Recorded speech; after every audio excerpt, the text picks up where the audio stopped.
Hi,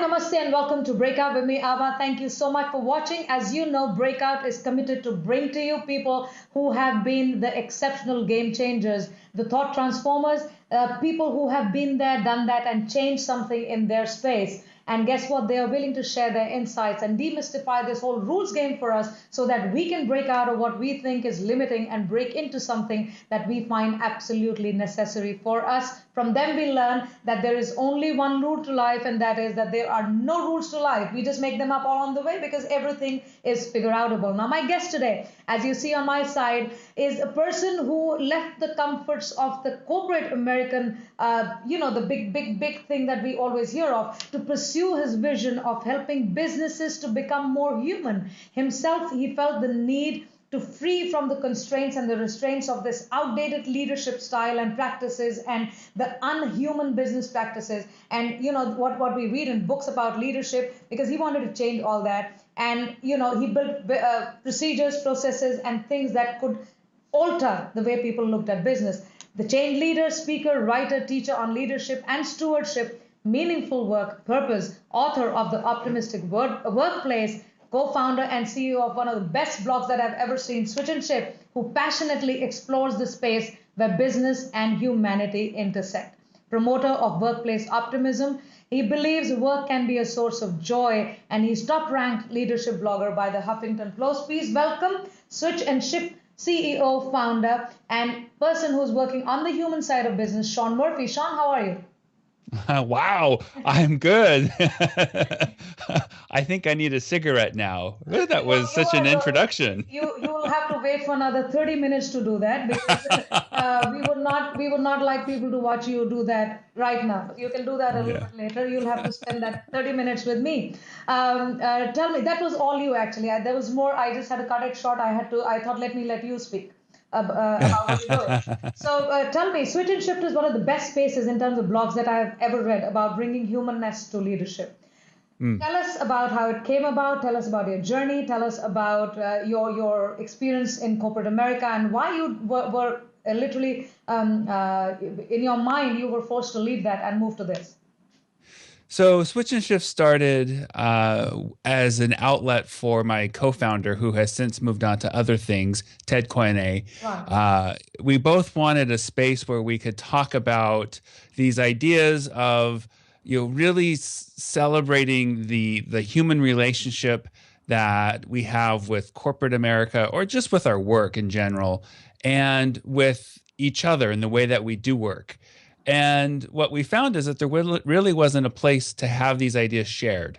So Switch and Shift was born, and it got really popular, much to our surprise, because it was just like, it was an outlet for us. It wasn't anything that we intended to have, anything come from it. Right. So what came from this was a community, because we found that there were lots of people who are interested in exploring what does the human side of business look like. And we look at it from many different angles. We look at it from the relationships that we have with each other. We look at it from is the work actually meaningful to me? Is there a common purpose, and not just the purpose of the organization or the team, but the purpose of the individual? Are they aligned? Because, here's the truth, Abha, we spend a third of our life working, Right. and we spend most of our waking time at work. Right. And for many people, I would say the majority of people, it's not a positive experience. It's very draining.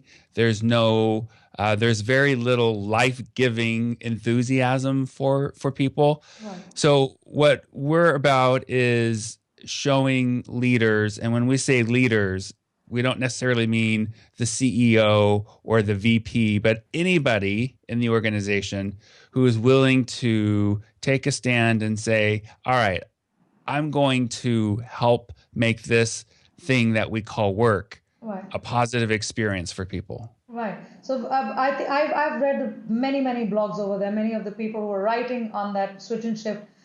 You mentioned Ted Coyne. I've read his book, A World Gone Social, and it's a brilliant book there. And all of you are helping to create this space from from where we are moving away from this traditional industrial age way of working in business to something which is more human, and that takes a lot of it takes a lot of out of the box thinking, out of the box from the Yeah. industrial age perspective, because people don't see it that way. So in some ways, through your blog and through your work that you're doing, there is this uh, belief now that it's possible. People like yourself, there's so many other people who are working on similar stuff. It is possible, and that there is this human ability to work at optimal levels. And we just sort of give that up to live by some book or some corporate set of rules, and putting people in boxes. We are organic people, we're organic thinking, emotional people, and we just shove that aside. How bad is that for business? Well, here's the tricky part. It's been very successful for businesses over the last couple hundred years. The and I think it will continue to be a model that generates value. Right. I think, however, the change is coming from the workers themselves saying, raising their hand, saying, you know what? I'm not going to do this transaction of time for money. Right. I'm not going to just show up, do my 9 to 5, and then leave. Right. What you're going to get from me is my heart and soul, but you need to give me a little bit more heart and soul back. Right. So I think we're going to find that there's going to be a stronger split, if you will, between organizations that are more traditional, Right. we're just about profit and you're here to help us get to that, to the more contemporary way of thinking, which is, look, profit is important. Without profit, we're not going to have a successful business. But we also want you to have a good work experience. Right. And we're going to work together to figure out what that looks like. And I think we'll have more of those businesses becoming more enlightened, if you will, about this newer way of thinking. But I think for a long time, we're going to have the two different perspectives. I agree, because at some point we are seeing there is a shift. There is a shift where now corporates and corporations are also focusing on how their people are feeling. So let me bring you to a place where we can think of and talk about the shift in the culture in companies, the climate and the workplace culture and climate. What's the difference between the two? We are seeing this shift. We're not sure how much of that has happened, but companies and corporates are trying to create a more congenial space for people to think and work better. So what is the real difference between culture and climate? Why is it important to build a culture that creates a climate that is optimistic for people to work in? So you're talking about optimistic workplaces. So how does that work? So yeah, let's separate the two. So culture is how things get done in an organization. Culture is the sum of the assumptions that are held by an organization. So, for example, we might have a culture that believes that time is more important, and people are just needing to bend to time, right? So people are seen as a commodity, right? You're a position that fulfills a function within the organization. So those are elements of culture. There are some beliefs and some assumptions about human nature, the way things are. And they're very difficult to change. They're rooted in history, they're intangible, and very difficult to pinpoint. Climate, on the other hand, is based on, or let me back up. Climate is how it feels to work somewhere, and it's based on employees' perceptions of the work experience. And those perceptions, what we've learned from companies like the Hay Group, which is a large consultancy, global consultancy, and Gallup, which again is another large global consultancy. These two organizations have come out and said 70% of the work experience is influenced by an employee's immediate manager.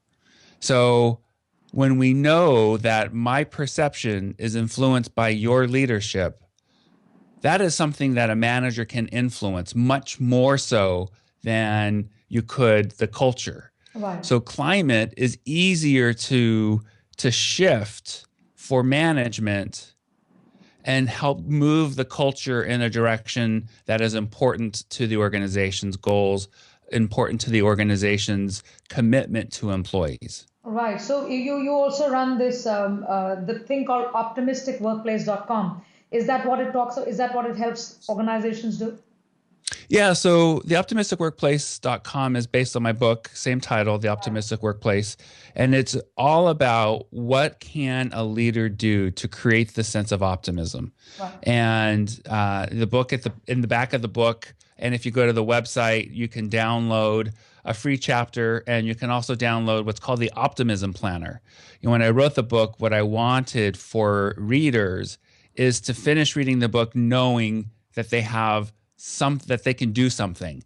You know, a lot of books give the theory, not enough give, okay, well, let's do something about this. Let me show you how to do that. And the planner, which you can get for free from the website, will help you download or will help you plan what you need to do to create optimism in the workplace. All right. So for all the listeners and viewers who are watching this, it's the optimisticworkplace.com. That's Shawn's book as well. You can go there, download a chapter, download the Optimistic Planner. Is it the Optimistic Planner? The Optimism Planner. Optimism Planner. Sorry, Optimism Planner, and okay. See how it works for you and how you can use it to create more optimism in your workplace or probably wherever you are in your environment. So Shawn, this is a consulting company as well, Switch and Shift, right? Mm-hmm. So you are helping organizations with their social strategy. Now we are in this social age where if you do not understand that, you can seriously get left behind. Right. Right. And you're creating this fundamental shift in how to attract and retain talent and helping organizations create a version of themselves, which is a true human version, right? Based on what Switch and Shift does. So social leadership, social age, social media, social strategy. How do you all put it together? so that's a big question, but one we can tackle. So I think the best way to think about it is social leaders help create the optimistic work environment.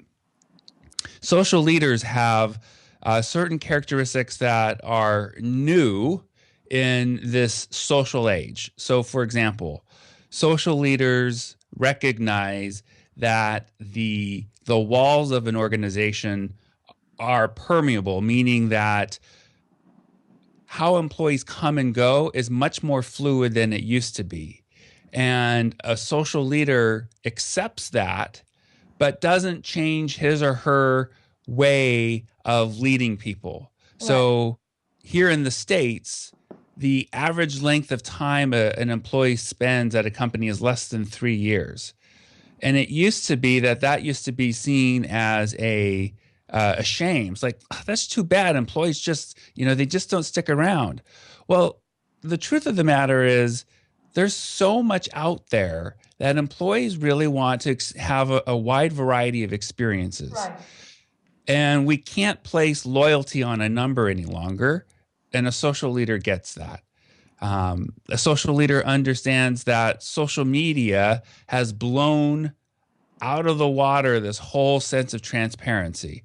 Employees can share what's great about a company on social media. There are sites like glassdoor.com, there's Twitter, there's Facebook, and they can share what they don't like. And people can read these things and form an opinion about an organization. Right. Social leaders understand this dynamic and are willing to adapt the way that they lead their people with these new influences. Right. So that brings me to the next question. Your consulting company is helping organizations who are struggling with, stagnant employee engagement. You're helping them change their cultures, the climate, and basically you're also bringing in new ways of leadership and coaching of keeping the employees there, engaging them, coaching them, and it's the job of the leader. Like you rightly said, how employees can now come and go in such a fluid way, and the turnover time is 3 years in US. If I can quote you there, it's not easy for the organization then to keep changing people and keep bringing in new people, keep training them, and keep having them go. So it's the leader's job, and I think the support systems that come in the form of companies like yours, which show how important it is to be able to get to the human side of business, to understand how we can affect the employees over there. How do people do that? Do the on the engagement piece? Right, the engagement side, and also being able to lead the people into retaining them there, retaining the Yeah. talent and having them stay there, and coach them Yeah. in the same space to grow bigger rather than moving off to the next best place. So, good question. And I think, one thing that is important for leaders and your listeners to know is that when we talk about employee engagement is often seen as the silver bullet to all of the organization's problems. And unfortunately, most organizations haven't been able to find the silver bullet. So, and the reason for that is engagement isn't the answer, it's an outcome to the answer. And the answer is creating an environment that allows for people to perform at their peak levels, Right. creating an environment that actually creates a mutually beneficial outcome for both the organization and the employee. Right. So when you take these two inputs, they help create employees who are engaged. Now, the other part to your question is, well, how do you do that, right? That's what everybody wants to know. And I'll share just a few things that I think your listeners might want to hear and take some notes on. So let's start with the optimistic workplace. So if you're wanting to create an environment that helps people do their best work, an optimistic environment will help you do that. And I'll share 3 different, what I call optimism building practices. Right. One of these optimism building practices is create clarity.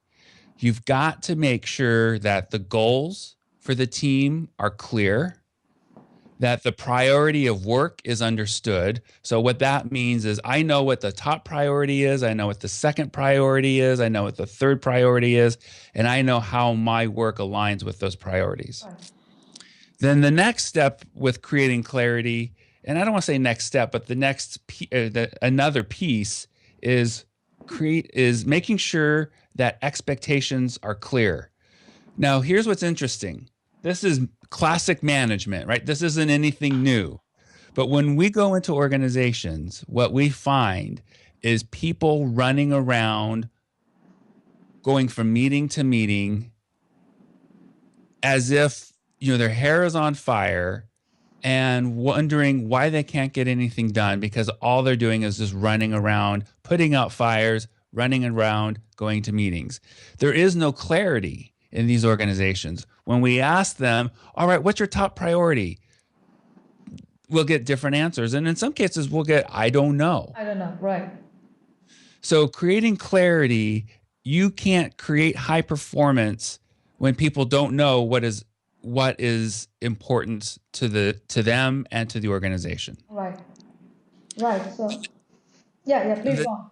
The next optimism building practice that I think is really key is what I call lean on leadership. And what that means, there are a couple things. One is you've got to recognize the impact that you have on others as a leader. So what that means is how you encourage performance, and where you are a barrier to performance. And the best way to know this, aside from having a 360 evaluation, which costs time and money, is sit down with your 5 top performers and ask them, what am I doing that's helping you be successful? What am I doing that's getting in the way of your success? And what do you want to see more of in this work environment? Your high performers, oftentimes they're ignored with these kind of conversations simply because we don't want to bother them. We want them to continue doing their great work. Right. So we go and ask the middle of the pack performers or the underperforming, and we're not going to get the perspective that we want. Right. So lean on leadership, know your impact. In the book, the second piece of this is I list out 2 categories of skills that you want to spend some time exploring. So the first category of skills is know yourself. You know, top leaders today not only are aware of the impact that they have on others, but they have a certain grounding in who they are. Right. So some skills that are important to knowing yourself are reflection. Right. And really, you know, in today's age, we're hearing a lot of this whole conversation around mindfulness. Right. There's something to be said about mindfulness. Mindfulness isn't about meditating, but that's part of a practice of it, but it's being aware of how you can control your mind and calm it and focus. Those are real. That's a real key strategic skill for leaders today. So know yourself is the one category. The next category is skills for the greater good. And these are skills that you use to be able to help people do their best work. Right. And one of those skills that I learned in talking with over 200 employees in 7 different organizations that are featured in the book is be a noticer. Notice what people respond to. Notice what people don't respond to. Notice what makes people angry, what makes people happy. Just notice what's going on around you. Right. You know, it's taking that time to pause, observe, and then inquire. You know, go in and ask questions. What's going on here? How can I help you? I noticed that you were here late last night. You know, is everything okay? Right. You know, we really, you know, I think sometimes we over-engineer what we think is the right thing to do to help create engagement or to create optimistic work environments, when really a lot of this boils down to human relationships. Exactly. Yeah, exactly. Right. What's the quality of the relationship, and how do you nurture that relationship so that it is a quality relationship? I know. I mean, you were talking about being a noticer and this observation thing, because we learn. I come from India. I'm born and raised there, but I've lived all over this part of the world. And there's this element of that little spiritual that we see, the Buddha way of looking and becoming the observer of what's going on, and then finding ways to improve it. And if we bring that into the business environment, being able to bring that kind of observation into human relationships, and the dynamic totally shifts in terms of how people then behave or conduct themselves, and how the leader relates to the people and how people relate to the leader, and what kind of impact they can create together. So this is great. I'm gonna go to this book. So everybody who's looking for a good book on workplace transformation, do go to the website www.optimisticworkplace.com. That book is written by Shawn Murphy, and please go and see. You can get a chapter there. You can also download the Optimism Planner for you to understand how easy it is. Now you're rolling out a new service, a culture and workplace climate study that helps companies identify their current culture, what could be their ideal culture, and the impact of their current culture and the outcomes. So, and what kind of changes to bring. This is nice. This is very interesting. Tell us more about it. Yeah. So, we wanted to have, we wanted to have a way to be able to help organizations understand how their climate, what the state of their climate is, what the state of their culture is. And so we partnered with a company here in the States called Human Synergistics. Okay. And Human Synergistics has a tool that's been around since the 70s. And it does exactly what you talked about. We go in and we work with employees to identify, and they do this through an assessment. They identify the current state of their culture. And then we also then work with another set of employees and have them identify, all right, so what does an ideal culture look like? And the interesting thing about this is an ideal culture is somewhat schizophrenic. And what I mean by that is you're going to have these very aspirational elements, like one of the dimensions that we measure is I just totally blanked on it, is human affiliation. So affiliative, meaning that are there strong relationships and friendships within the organization. But we also at the same time want to have organizations that are oppositional, meaning that people are willing to share a dissenting perspective, right? So these are at odds with each other, and we want to see a healthy set of dimensions that potentially could, on the surface, contradict themselves. Right. So we go in, we identify their current, we go in and identify their ideal.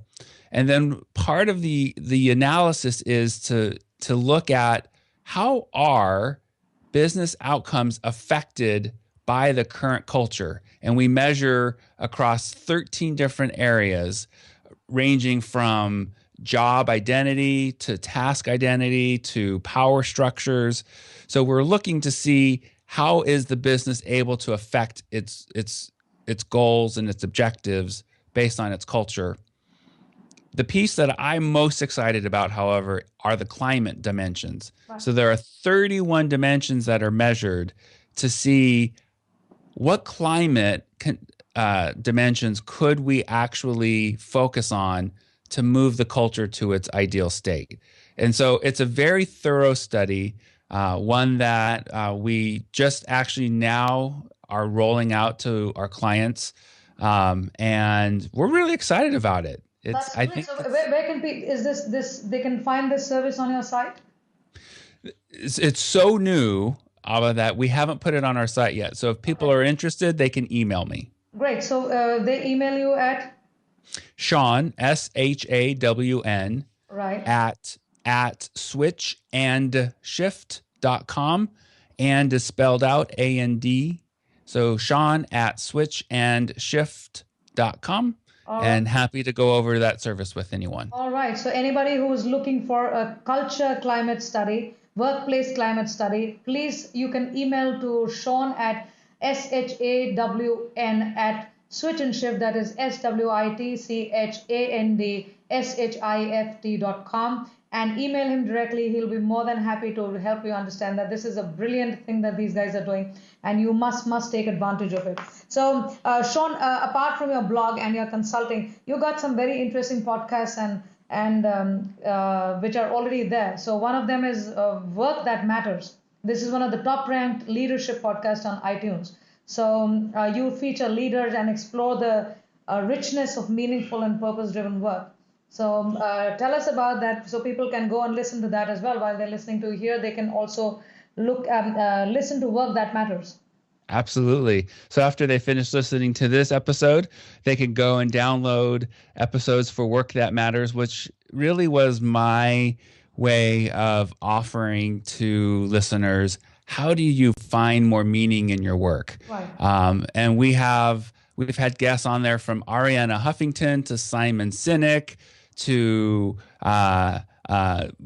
more practical business leaders who are in the trenches doing this kind of work. Right. So, all sorts of different guests that have come across our show, and it's there for people to listen to. It's there forever. Work That Matters. Fantastic. Work That Matters on iTunes. Go get a download from there and listen to some very, very meaningful stuff for you to understand that work can be meaningful, work can be joyous, work is something that needs to make you lift yourself up rather than build you down. So you have this new podcast of Switch and Shift, which is called The Rebel Leader. And yes. You're bringing together leaders, executives, both formal and informal, entrepreneurs, authors, who are leading rebelliously. Is Yeah, this already out there? it is. We just launched it. So we're recording this at the end of March. We launched it at the beginning of March, Right. 2016. And what we're doing with this podcast is different than Work That Matters in that I have my co-host, which is my business partner, Mark Babbitt. Okay. And what we're doing is we're focusing on thought leaders, politicians, business owners, athletes, anybody who is zigging when everybody else is zagging. Right. People who raise their hand and question conventional wisdoms, Right. whether it be in business or whether it be in society. We want to be able to focus on what we call rebel leaders, the people who are rebelling against the norm, The status challenging quo. the status quo. Right, very good. We are. I am an anti-status quo person, so it's on my total anti-status quo. Make noise, So that's great. So we look forward to, and all the listeners and viewers right now. Work That Matters is one of the brilliant podcasts that I can suggest. The Rebel Leader. Please go and look for that because this is again something that you must listen to get into the heads of people who actually go out there and make a difference. And I'm very glad, Shawn, that you were here. Thank you so much for your time. Thank This you. was this was such a great conversation, and I'm sure everybody has learned something. I learned something on the way. So I look forward to stay connected. And if there's anything I can do to help, please let me know. Thank you, Abha, for the time. I appreciate it. Thank you very much. So this was Shawn Murphy. He is the CEO and founder of Switch and Shift blog. It's also a consulting company. They are working so hard to get the human side of business out to the world. Go look out for Shawn Murphy on switchandshift.com and also his website. That's a book that he's written, Optimistic Workplace. So the optimisticworkplace.com. Go get a chapter there, download the Optimism Planner, go to their podcast, Work That Matters, and the Rebel Leaders, and you're going to hear some interesting stuff. Reach out to Shawn at switchandshift.com for any other information that you need to know about their services at Switch and Shift. Thank you very much for watching. I'll catch you next week. Bye-bye.